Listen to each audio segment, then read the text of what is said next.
आज के वीडियो में हम लोग देखेंगे कि देयर का प्रयोग किन किन परिस्थितियों में किस किस प्रकार से किया जाता है। कॉमन सेंस में देयर का मतलब होता है वहां। देयर का मतलब होता है वहां, ठीक है। जैसे मैंने बोला मैं वहां रहता हूं, तो मैं अगर इसे ट्रांसलेट करूंगा तो आई लाइक देयर। दूसरा एग्जांपल ले लेते हैं, वह मुझसे वहां मिला। वह मुझसे वहां मिला कैसे ट्रांसलेट करेंगे? He met me. वहां के लिए क्या लिखेंगे? देयर। तो ये कॉमन सी चीज है, कॉमन अर्थ में हम लोग देयर का प्रयोग वहां के लिए देयर का प्रयोग कर रहे हैं।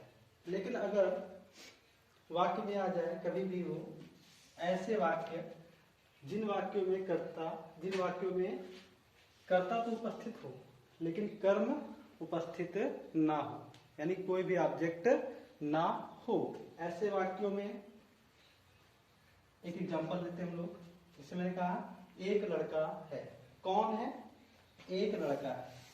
कर्ता तो है लेकिन यहाँ पर कोई कर्म नहीं है, ठीक है। तो पहली तो पहचानने का तरीका ये है कि ऑब्जेक्ट ना हो, ठीक है। दूसरा तरीका और सबसे अच्छा सबसे सरल तरीका, देयर का प्रयोग कर्ता के रूप में कब किया जाता है? देयर का प्रयोग कर्ता के रूप में तब किया जाता है जब हमारा कर्ता है,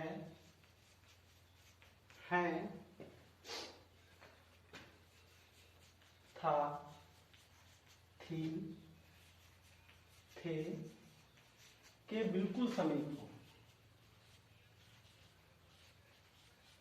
के बिल्कुल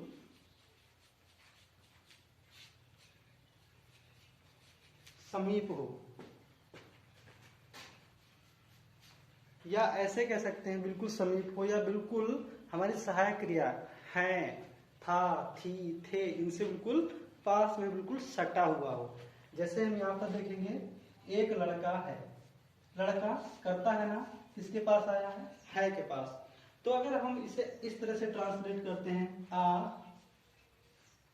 बॉय इज, तो ये गलत है, क्योंकि अंग्रेजी में कोई भी वाक्य हेल्पिंग वर्ब से समाप्त नहीं होना चाहिए अगर वो साधारण वाक्य है तो। एक्सक्लेमेटरी सेंटेंस हमारे एचआरएम से समाप्त हो सकते हैं, हेल्पिंग वर्ब से समाप्त हो सकते हैं, लेकिन साधारण वाक्य कभी भी एचआरएम से समाप्त यानी कि सहायक क्रिया से समाप्त नहीं होना चाहिए। उसके लिए कोई ना कोई कंपोनेंट जरूर चाहिए। तो ऐसी कंडीशन में एक तो तरीका इसको ट्रांसलेट करने का, हम लोग अपने पास से क्या जोड़ेंगे? देयर। अपने पास से क्या जोड़ेंगे? देयर। क्या लिखेंगे? There is a boy. There is a boy. क्या इस वाले वाक्य में कोई करेक्शन किया जा सकता है? तो बिल्कुल इस वाले वाक्य में भी करेक्शन किया जा सकता है। यहां पर हम लोग ऑब्जेक्ट के रूप में क्या लगा देंगे? देयर का प्रयोग कर लेंगे। सबसे परफेक्ट ये वाला रहता है, देयर इज अ बॉय। एक जरा पास्ट में देखते हैं, बहुत चिर परिचित एक शब्द है